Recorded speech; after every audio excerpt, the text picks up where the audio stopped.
Hi guys, welcome back to my channel. I feel gray, I feel ugly, I feel sad. What are we gonna do about it? I'm gonna be rereading my favorite books, rereading some books from some of my comfort authors. So that's what today's reading vlog is going to be, rereading some of my favorite books.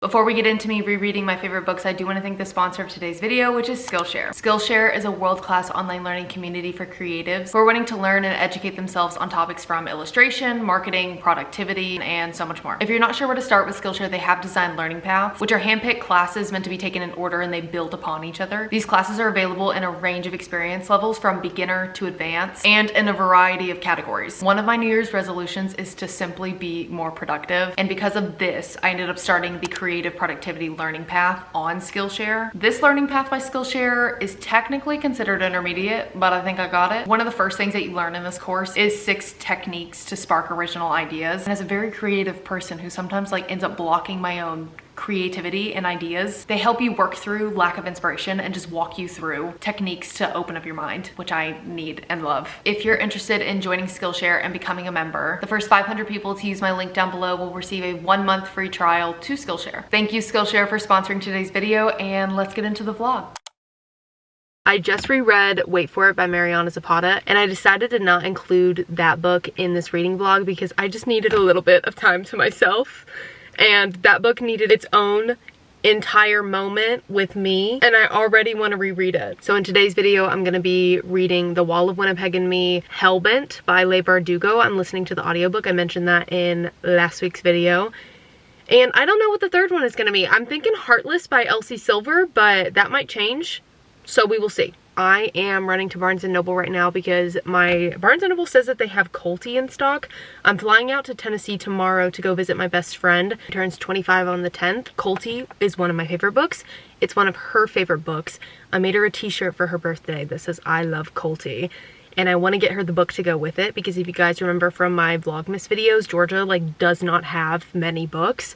So I thought what better to go with the t-shirt than to give her a book as well. We're not really the biggest gift givers, so this is our level of gift giving. I was gonna reread Colty as well in this video, but here's the thing, I loved that book so much more than The Wall of Winnipeg and Me, so much more than Wait For It by Mariana Zapata, and I'm just scared it's not gonna be as good the second time around. I'm so fearful I'm gonna reread it and not love it as much as I did the first time, so I can't reread it at this time. I know a lot of people have seasonal depression in the summer. My seasonal depression 100% hits in the winter time. That is also the case for you. You are not alone. So if you're a reader, which I'm assuming you are because you're on my channel, go pick up some of your comfort books like I'm gonna be doing and have some good escapism with those for a little bit, because that's what I'm gonna be doing.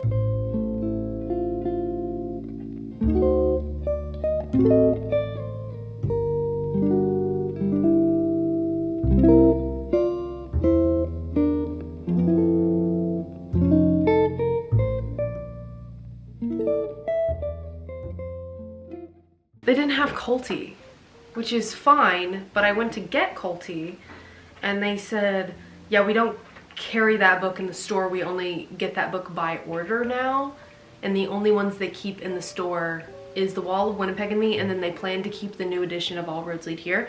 And I was like, why are we sleeping on Colty like that? It's kind of rude. They don't even keep Under Lock in there. I've never seen Wait For It in there. It's only to order at my Barnes & Noble. Anyways, I ended up getting Georgia, just The Wall of Winnipeg and Me. I have it too, so I'm gonna reread this and I'm gonna make her reread it with me. I don't know if I'm gonna read it on here, if I'm gonna read it on my Kindle. So ignore my rug that's back here. I'm moving. That's also happening. And white facade like a heavily decorated cake. Alex had never seen Venice, probably never would, but she knew this was... I told you guys that when I check out a book from my library, I can only get it for 2 weeks. Same with if you get it on the Libby app. You only have 2 weeks. This is a 16-hour audiobook. Without actually looking disreputable.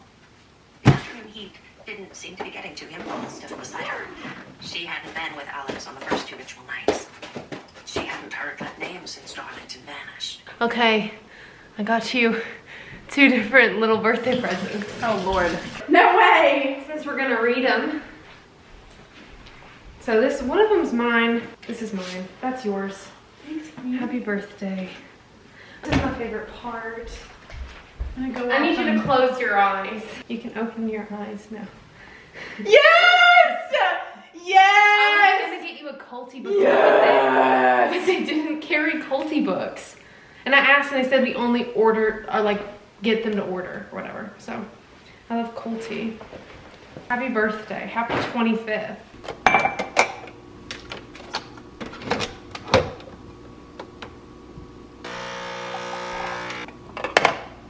I'm about to read a little bit of The Wall of Winnipeg and Me. I started it last night and I only got a couple chapters into it. I got right at the part where Vanessa quit and Aiden didn't say anything. The way he reacted, he was just like, okay, Aiden, baby, give me some feelings, give me something. I forgot he gives absolutely nothing at the beginning of this. And I went back on Goodreads and I was looking at my review of the book and some of my like status updates of the book while I was reading it for the first time last time. And I said Mariana was giving me nothing at the beginning of this and I didn't think I was gonna like it, and then this turned out to be one of my favorite books. I forgot. I wasn't really vibing with it as much yet because Aiden was giving nothing and I didn't appreciate that. Now I appreciate it and I'm like, come on, big man. I love how Aiden is described as being such a big fucking man, because every time she like walks to go find him, she's like, I just had to, I'm telling them about Aiden. Yeah. She says, I just had to look for the largest one of them all.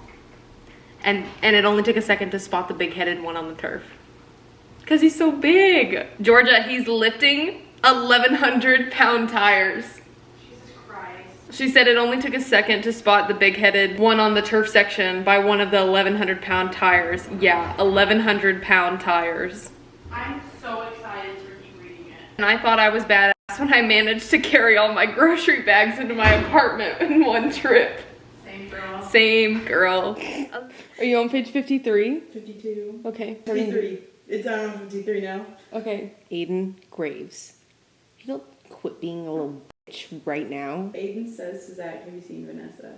Oh, okay. And Trevor said, That is it. Can I keep track of your dinner roll? Yeah, he calls her a dinner roll.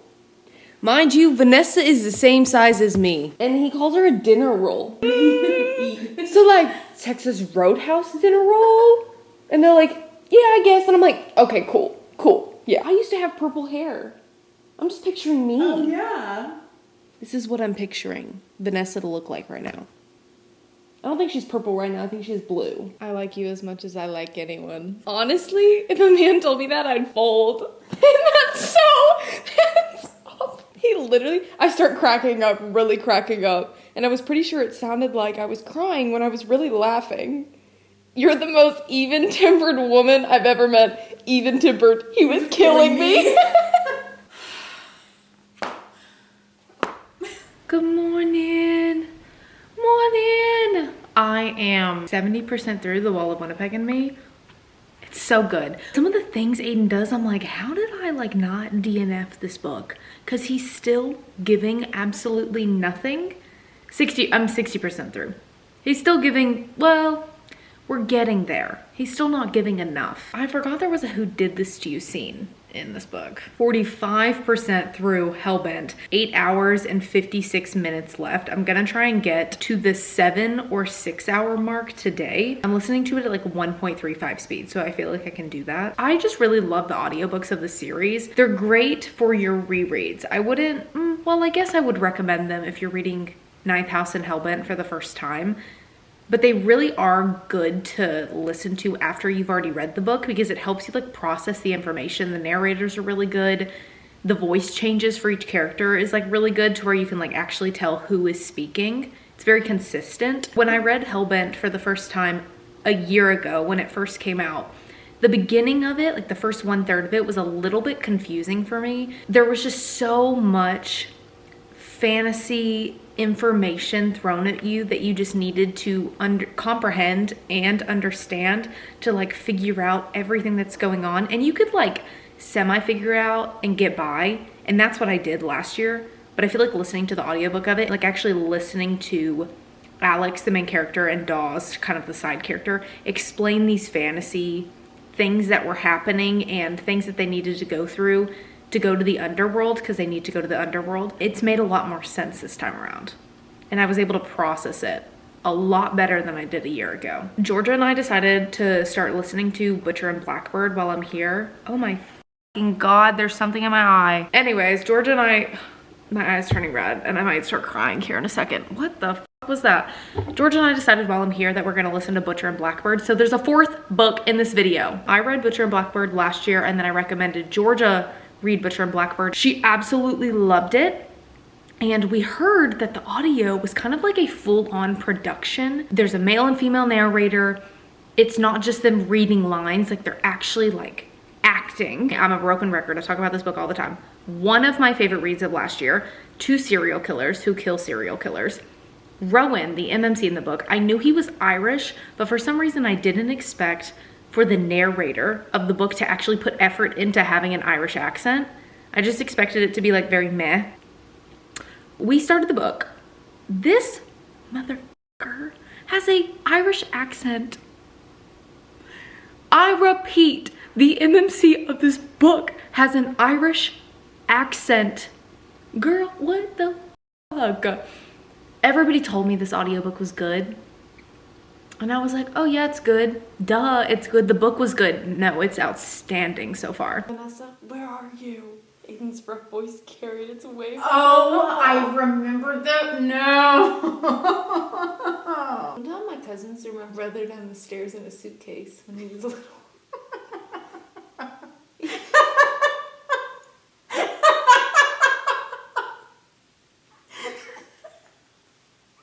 Isn't that so bad? I like genuinely think about that and I'm scared. She's like traumatized from it. I really hope it doesn't echo in this room. There's a good chance it will. I hope it doesn't because I'm gonna sit in here. You're propped up on a cup because I don't even have a tripod. You're like at an angle. Why are you at an angle? I finished The Wall of Winnipeg and me this morning. Aiden was so much more of an asshole. Like I noticed how much more of an asshole he was during my reread and I knew he was not necessarily an asshole, just like so indifferent and didn't care about anything but football the first time reading it. But I feel like I overlooked it a lot more my first time reading it and I still gave this book like, it's still a 4.5, 5-star read for me. I love it so much. But I think I like Wait For It by Mariana Zapata better than I like this one. The order I went in when I first read most of Mariana Zapata's books was From Look Off With Love, All Roads Lead Here, The Wall of Winnipeg and Me, Colty, and then Wait For It. And because I read this before Wait For It, I always thought I liked this one better. I like Wait For It better than I like this one. And I think it's because Dallas just gives this energy in Wait For It that I personally love to see in a man. Don't worry, Aiden, I still love you. I think it's my 3rd favorite Mariana book now.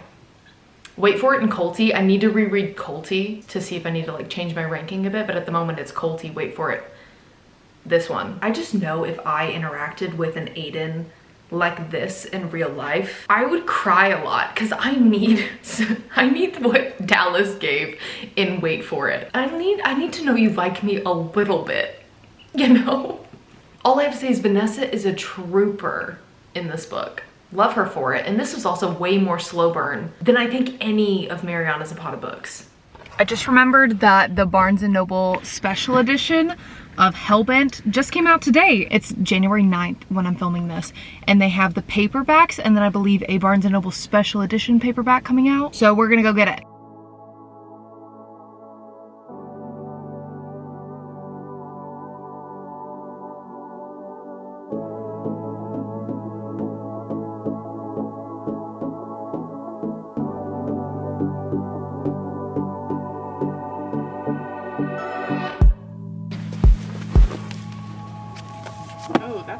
Isn't that so pretty? It has like a red little, and then they have that one as well. And I honestly am tempted to get both. I think I should get both of them, but I'm getting both of them. Really cheap though. Nice. Okay, maybe don't move it around. I didn't know they were gonna have a 9th House Special Edition as well. It makes sense that they had a 9th House Special Edition because why would they put this out without putting this one out? I'm obsessed with this one. I think I like the, George is holding the flash on me right now because the lighting's bad in here. Also, the guy who was working at Barnes & Noble told me that, I think this is a trilogy, but he said there might be 5 books in the series. He was unsure and I was also unsure. I'll verify right here if this is gonna be a trilogy or 5-book series. I've always thought it was a trilogy, so when he mentioned that it was a 5-book series, I was like, what? I don't think I want it to be a 5-book series. You see that too, right? I'm not just crazy? Is it the same size font? Oh, even the margins are different. That's so weird. If I was like on the edge and that was something that really made me tick, that was my 13th reason.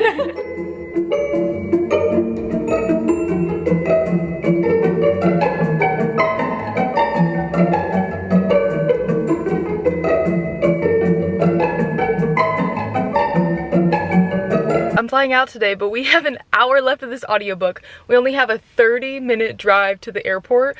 So I'm guessing we're gonna listen to it on like 2 times speed. We need to get through it. We haven't even really gotten to the conflict yet. Blindfolded me and strapped me down on a table in the restaurant.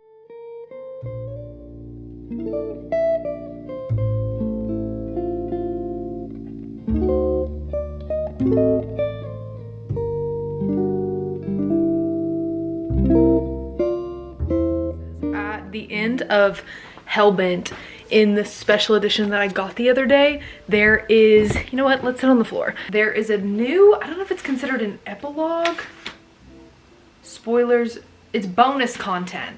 And it's kind of like, is it gonna focus?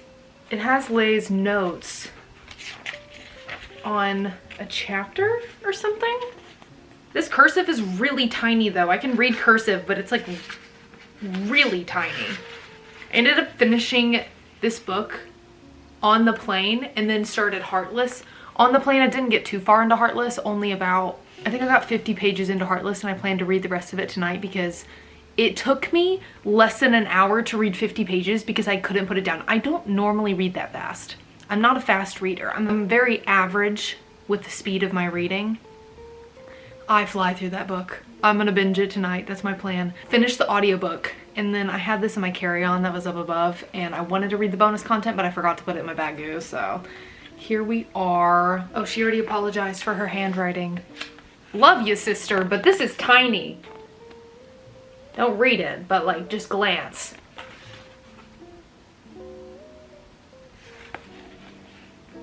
That took me an unnecessarily long time to get through, and it was only like 8 pages.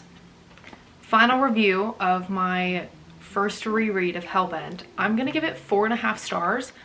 I think that's what I rated it the first time around, which, thinking back on reading it for the first time last January, probably should have given it more 4 stars. I definitely liked it a lot better now, and the only reason why I don't think it's a 5-star book necessarily, well, it might be like a 5-star book, why it's not a 5-star book for me. There's so much happening. I think this one has set us up really well for the 3rd book. I don't even think there's a release date coming out for the 3rd book. Also, I found out this is a trilogy, not a 5-book series, because she like condensed it down, not from 5, but from I think 12. This entire series is just dealing with hell and the underworld. There is the magical societies at Yale, the underground magical societies that kind of make the world run the way it does, which is like crazy because I haven't ever looked into something like that, but I totally find it believable that there is like a magical society somewhere making the world run, you know? I don't think that's that crazy of a thought. Like, I'm reading this and I'm like, I could see that happening in real life. We're still dealing with hell in this book, and Darlington, we get to see less of him, but more of him, if that makes sense, if you're picking up what I'm putting down. This is Darlington and Alex, the 2 main characters. This book is little to no romance. I wouldn't even consider this of them being romantic. We'll see in the 3rd book, like, it's not romance, but this is them. How that makes sense, I have no idea. But Darlington, he says it best. All he wanted to do was serve her to be seen and desired by her. And that's all I'm gonna say. Oh my gosh, also on the way to the airport we finished Butcher and Blackbird. Still a 6 out of 5 star book. The audiobook, the ending of it, the way it kind of sets you up at the end of the book for the second book, Leather and Lark, which comes out July. I don't know, comes out middle of this year.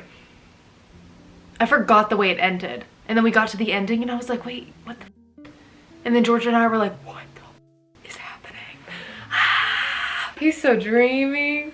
I don't even know how to fully explain to you how much Heartless by Elsie Silver means to me. Heartless by Elsie Silver, which most of you know, but if you don't know, it's a part of a small town romance series, the Chestnut Spring series. This is the second book in it, following Cade Eaton, one of the Eaton brothers, and this entire series follows all of the Eaton brothers, as well as Jasper, who's an Eaton boy in Powerless, and Reckless. Theo is an honorary Eaton boy, okay? The FMC in this book is Willa, fiery redhead. I love her so much, and she's Cade's nanny for 2 months.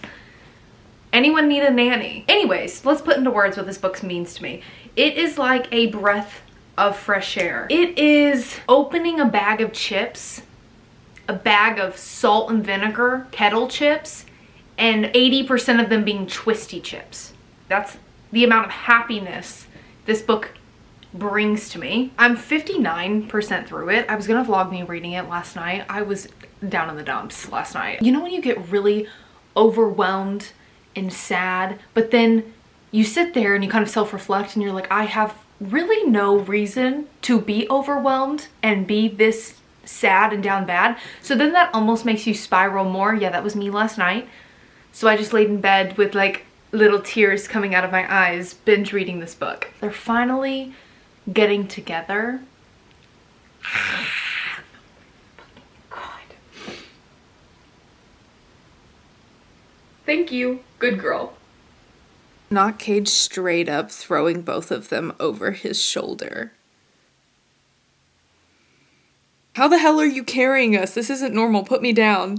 Woman, I pick up cabs. You two are nothing. I love him. I love him so much. Luke and Willa's relationship is so stinking cute. The way this little boy automatically loves her and like always wants to hug her and hold her hand. I'm like, oh my God. Also, I love when little kids cuss. I think it's so funny. Obviously not all the time, but when they say it like on accident because they don't know any better, it's so funny. Luke just called this little boy who was mean to him a shithead. He goes, he's a total shithead. And I love you too, Willa. Okay, there's a third act breakup in this book. It's not really a spoiler. While they're in their little separation, third act breakup, post-conflict situation, Cade and Luke is Cade's son, are at the well outside of Cade's home. And he's telling Luke about how you can throw coins in the well and make a wish. And so he goes and gets coins. You probably know where this is going. And he goes, well, what did you wish for? I ask him, needing something lighthearted, thinking it will be something ridiculous, something frivolous. Instead, he delivers a gut punch. One soft cheek hitches up, and he glances back down into the dark well. I wish for Willa to come back. My eyes burn when I pull him into me, feeling his tiny arms clutching my waist. I need to turn the page. And my voice cracks when I say, me too, pal, me too. You're fucking joking me. You're kidding me. My eyes are watering. Little kids, sometimes they really get me. I'm like, Oh my good. Oh, this is just what I needed. Crazy, but I'm gonna give Heartless 5 stars. I gave it 5 stars, I think, the first time that I read it.